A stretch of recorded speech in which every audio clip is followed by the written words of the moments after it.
In today's video, I'm going to teach you how to open two Excel files side by side on Windows. Start by opening Excel from your Start menu or from the taskbar. When the Excel Start screen appears, click Open in the left sidebar. Then click Browse in the middle of the screen. Go to the folder where you saved your sample files and select the first file. As soon as you open it, that first workbook fills the Excel window and becomes the file you're currently viewing. Next, open the second Excel file in the same Excel session. Click the File tab in the top left corner. In the left sidebar, click Open, then click Browse again. Now select the second file. After it opens, the second workbook takes over the screen. The first workbook is still open, but it's sitting in the background within the same Excel session. Now turn on the side-by-side view.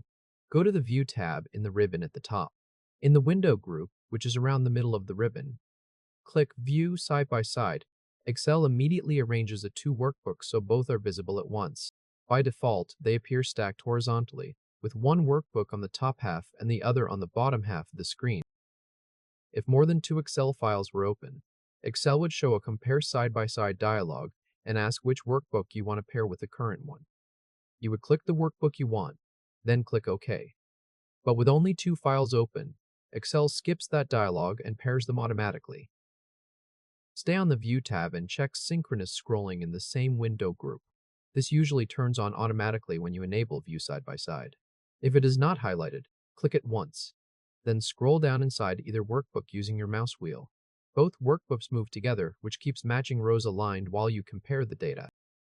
Still in the window group, click Reset Window Position. This restores the two workbook windows to equal space on the screen and removes any uneven manual resizing.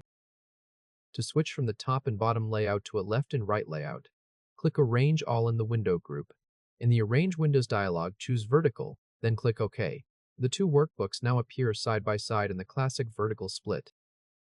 If this helped, hit like and subscribe for more quick tutorials. To exit the dual window view, go back to the View tab and click View Side by Side again. That toggles the feature off, and each workbook returns to its own full-sized Excel window.